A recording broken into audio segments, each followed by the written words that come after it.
moving into streaming now, as you all know, there's so many of them now. Spotify, Apple, Amazon finally launched in Canada. YouTube Music now, they're rolling out a ton. Pandora everywhere outside of the world other than Canada. You know, there's so many DSPs now, and they all want to be part of your feed. You have to start supporting them in order for them to support you. Every time you ask for some sort of playlist addition or some sort of integration into one of their campaigns, they're like, okay, what have you done for us? So a great thing to do, instead of just, bombarding your fans with videos saying, oh, now you can stream it on Spotify, you can stream my new single on Apple, you can stream my whatever. Look at the platform for what it is and what they are great at doing. So, Amazon, for example, Alexa, which people, have Alexa. It's all about the hardware now.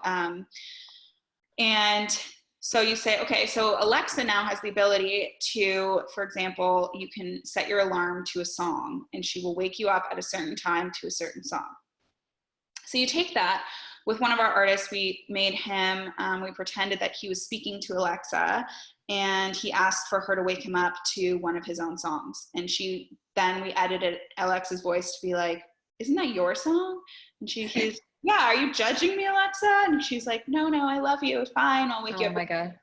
But it was like this cute little content piece that was unique to Amazon. We sent it to Amazon and they loved it, and they wanted to post about it because it was something cute and unique. It wasn't just stream my new single on Amazon. It was like this creative way of speaking to Amazon users, because that's a key new feature. Spotify just announced a partnership now, or an integration into Google Maps. You can do something creative like that, like depending on what the song is. Like, if your single is something like finding love somewhere, like be like Google Maps, typing in maps, like finding love, like on Spotify or whatever it is.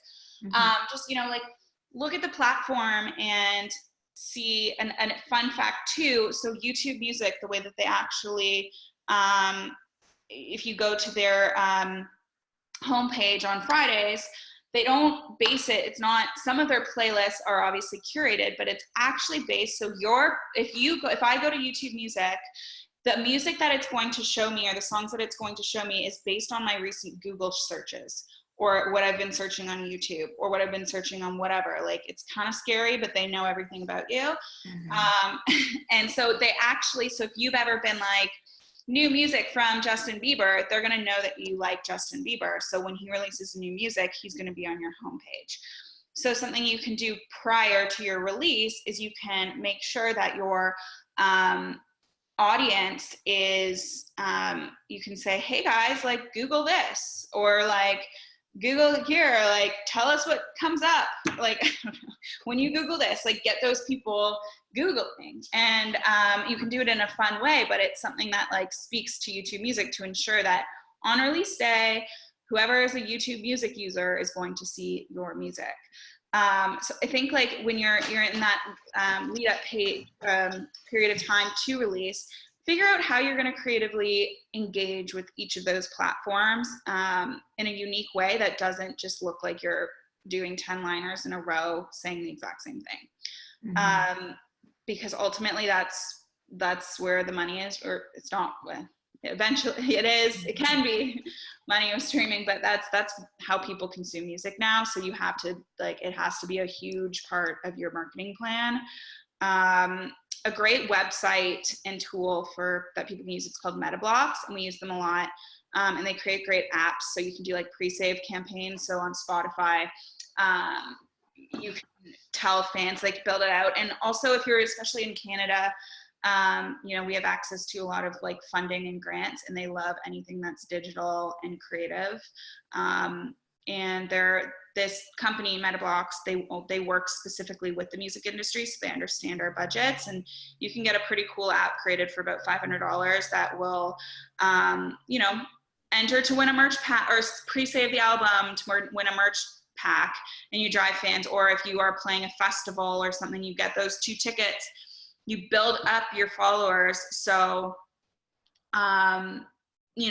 so that they are going to be receiving your music on release day, because now, especially with Spotify, for example, they have their new release radar, which is based on who you follow. And if you release a new song, it's instantly going into a playlist for all of those followers. So it's important that before you release new music, that you really focus on building out that following base, because that's just going to be building the people that are going to hear your music and ultimately hopefully get it viral on the platform. Plus, if you just do some sort of contesting or app or something like that, drives fans back to that platform, that DSP is going to really love that, and hopefully they'll give you some more love. So it's important to figure out ways. And some other easy things to do is just to make sure that, you know, you have that streaming embed on your website, that you're posting about it, building out a playlist that speaks to your brand as well. You know, like if you are if your brand is very health or outdoorsy, you can create like your songs for your running playlist, you know, your singles at the top, but then you have other artists that are included in it, and those artists might share your playlist, and then it can just, you know, help build the brand and the story and drive streams. You can also include that as, hey, Lululemon, let's work together. You can sponsor my playlist on Spotify, as well as you get these amount of posts and blah, blah, blah. So it just becomes another touch point for the overall strategy. With your artist, do you have them post about all of the DSPs? Like let's say Madeline, would she post about on Spotify and go do this on YouTube and go do this on Apple Music? She does all of them? Yeah? You wouldn't really say like try and focus on one? Yeah, it depends. I mean, it also will depend on like, if you do get some playlist love, it's so important to give them all love in their own way. It's just, that's why I think it's important to do it in a creative way, because, you know, especially with playlist ads, you can do that in your story too, but you don't want to look at someone's feed and just be like, thank you, Spotify, thank you, whatever, Apple, YouTube, whatever. So you can like spread them out. But also if you do it in a fun, unique way that fans will want to engage with, it will be better for everyone anyways. So Apple, it's a bit different because, you know, I think like the Amazon one is probably the easiest with Alexa. But if you build out a playlist on Spotify, you can say, hey, like check out my playlist on Spotify versus my new singles available, stream it now. Right. So it's just important to kind of, you have to give them all love. You do. And you know what, if YouTube Music isn't the biggest thing and best thing now, and you're like, whatever, Apple's more important, what happens if YouTube Music just blows them out of the water in a year and you never supported them? Right.